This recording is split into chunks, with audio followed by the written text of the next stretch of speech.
Hello folks, and welcome back to the channel. I got another video for you guys, but before we get into that, let's get this YouTube stuff out of the way. If you like the following content, hit that like button and then share it on your social media. When you share it on your social media, follow me on that Orange Man Bad app. The link is in the description. Subscribe to the channel if you haven't done it yet already. Click the notification bell for all. If you have any questions or comments, leave them right down below the video and I'll get back to you guys because I always read my comments. Those are all the free and easy things you can do to help support the channel. If you want to help me get out from underneath the thumb of the YouTube overlords, look down in the description and use the Ko-Fi link to do a one-time tip or join as a member on the Ko-Fi. Alright guys, let's get into this. Roll that intro.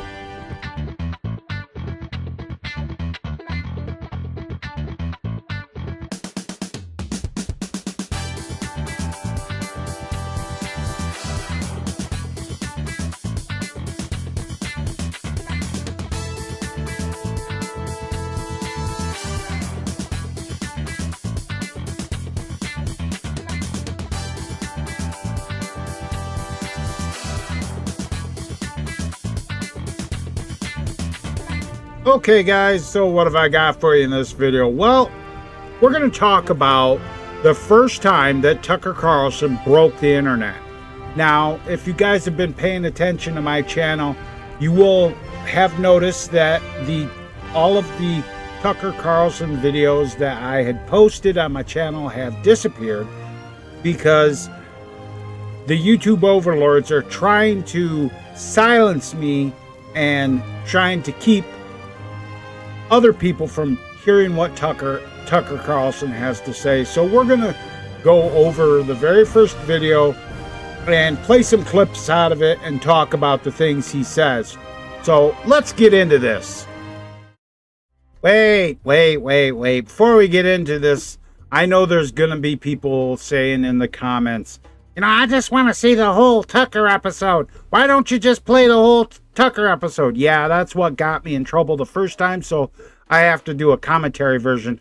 If you want to see the full Tucker episode, go over to my Rumble channel. Link is in the description, and look it up on my Rumble channel. I have all the episodes there. Full, no commentary, the full episode.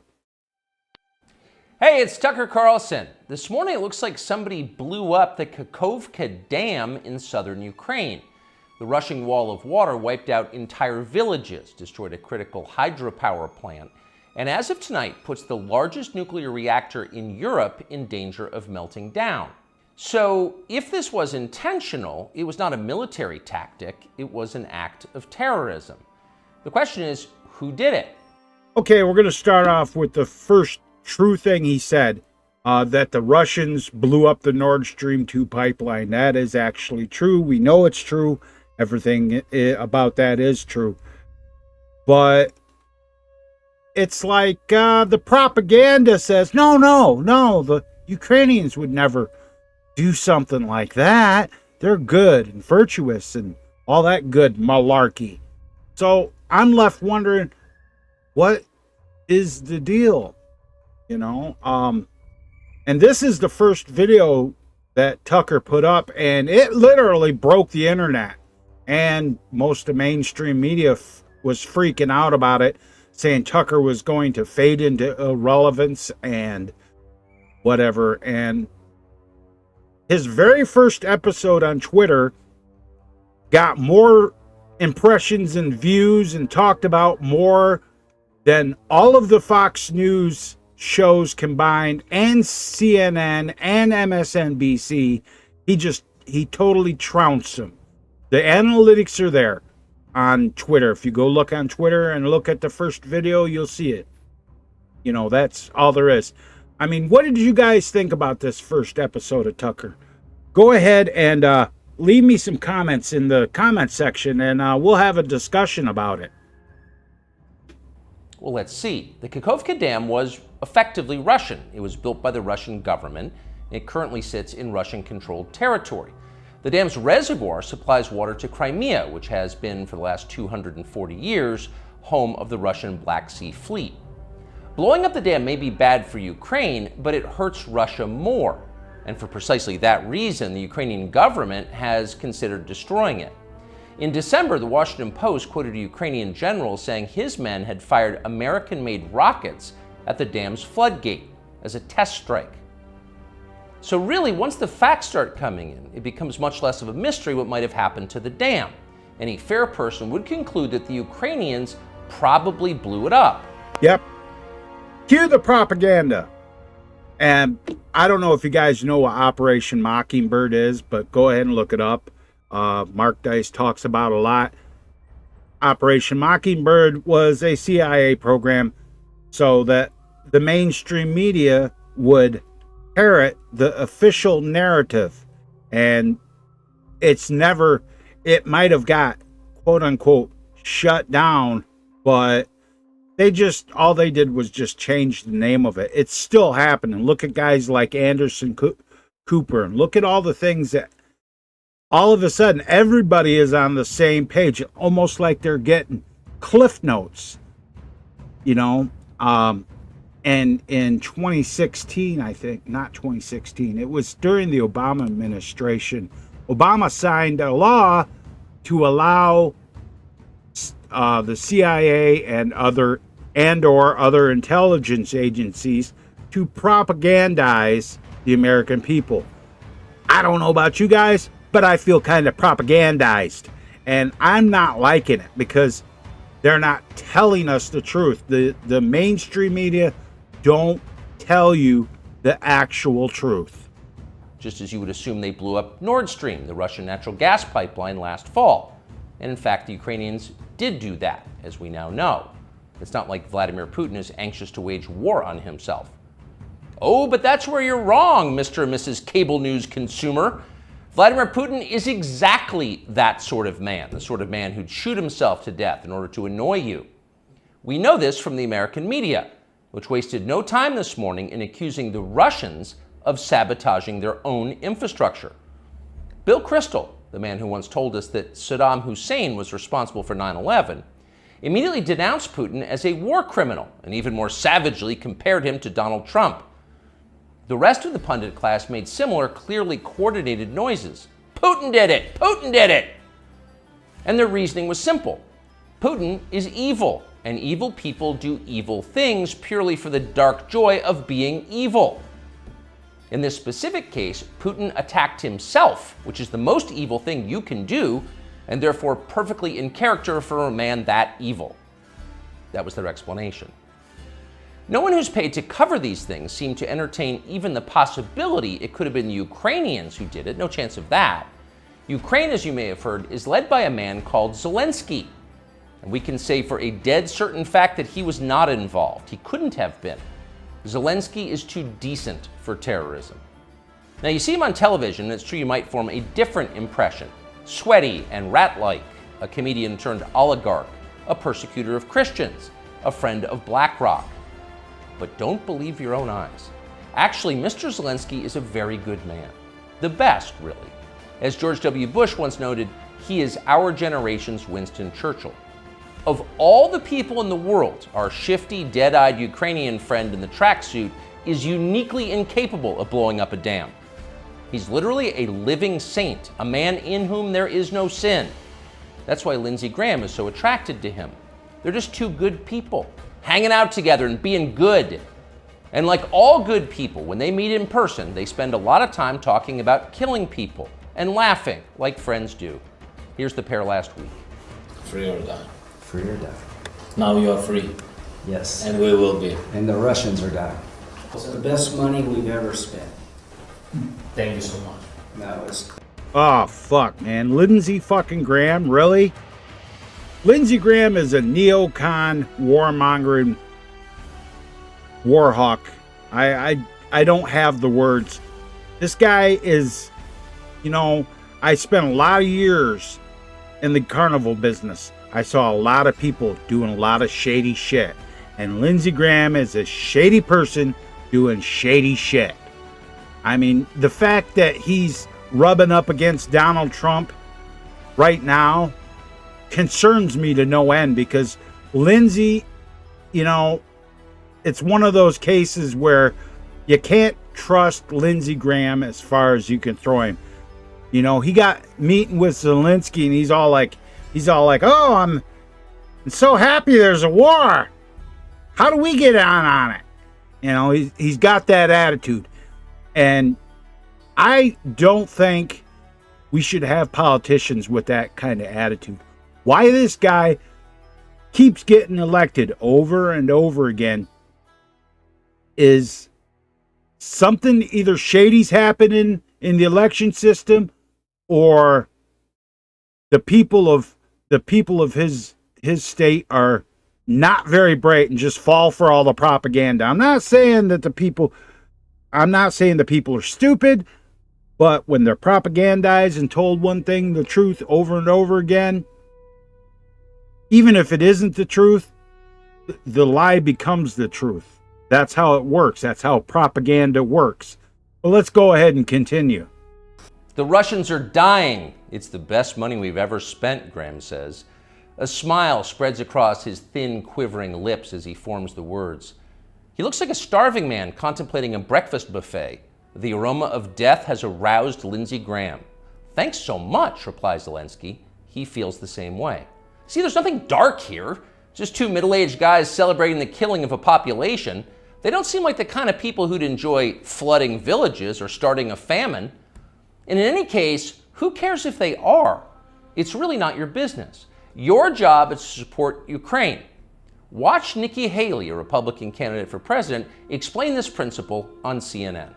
A win for Ukraine is a win for all of us. And for them to sit there and say that this is a territorial dispute, that's just not the case. To say that we should stay neutral, it is in the best interest of America. It's in the best interest of our national security for Ukraine to win. We have to see this through. We have to finish. And that's the exact reason why I would never vote for Nikki Haley as president. Not because she's past her prime, like Don Lemon says. We know how that turned out for him, right? No. She's another one, a war hawk. They're trying to get us into World War III. That's what they want. It's the most insane thing I've ever heard. It used to be that the Democrats were the anti-war party. You know, when I was growing up in the 70s and early 80s, the Democrats were the anti-war party. They didn't want to go to war. But now they all clamoring for it. They all want war. Now, that kind of makes me wonder who's pulling the strings and who's behind it. See? It's very easy to understand. It is vitally important for you to support Ukraine because it's necessary for Ukraine to be supported by you. Your support is mandatory until it's finished, whatever it is, and whatever that means. So shut up and support Ukraine, or else you're in trouble. Back when they still taught logic, statements like this were known as tautologies. Something is true because it is. The more you repeat it, the truer it becomes. It's a self-reinforcing reality. There was a time when tautologies were considered illegitimate arguments, not to mention hilariously stupid. Only dumb people talk like that. Now everybody in power talks like that. Diversity is our strength. Trans women are women. Zelensky is Churchill. It's all self-evidently true. Doesn't need an explanation, and don't ask questions. Sound familiar? Of course it does. That's the pap they're serving us day after day in steaming, lumpy portions. By this point, it's possible that American citizens are the least informed people in the world. Your average yak herder in Tajikistan knows who blew up the Nord Stream pipeline. It's obvious. Does he think some skinny dude in a dress is actually a girl? Come on. That idea would never occur to him. You've got to be lied to at full volume over a period of years in order to reach conclusions like that. And of course, we have been. The media lie. They do. But mostly they just ignore the stories that matter. What's happened to the hundreds of billions of US dollars we've sent to Ukraine? No clue. Who organized those BLM riots 3 years ago? No one's gotten to the bottom of that. What exactly happened on 9/11? Well, it's still classified. How did Jeffrey Epstein make all that money? How did he die? How about JFK? And so endlessly on. Not only are the media not interested in any of this, they are actively hostile to anybody who is. In journalism, curiosity is the gravest crime. Yesterday, for example, a former Air Force officer who worked for years in military intelligence came forward as a whistleblower to reveal that the U.S. government has physical evidence of crashed non-human made aircraft, as well as the bodies of the pilots who flew those aircraft. The Pentagon has spent decades studying these otherworldly remains in order to build more technologically advanced weapons systems. Okay. Now, I've had people ask me about the whole alien revelation and everything, and I've always been of the mind, I've always used common sense with it, because I look at it this way. There's billions of solar systems and billions of galaxies in the universe. It's arrogant for man to think that they're the only intelligent life form in the whole entire universe. That's just arrogant as hell. You know, and Tucker's right. That story broke, and it should have been headline news for weeks, and it quietly got swept under the rug. You didn't hear no more about it. All of a sudden, it's Donald Trump, and it's the Trump indictment, and global climate change, and more propaganda and everything. And I'm just like, yeah, I kind of want to hear about the aliens, guys. What about that? Shut up, citizen! That's what the former intel officer revealed, and it was clear he was telling the truth. In other words, UFOs are actually real, and apparently so is extraterrestrial life. Now we know. In a normal country, this news would qualify as a bombshell, the story of the millennium. But in our country, it doesn't. The whistleblower's account ran on a technology website called The Debrief, which you've probably never heard of. The Washington Post had that story, but decided not to run it.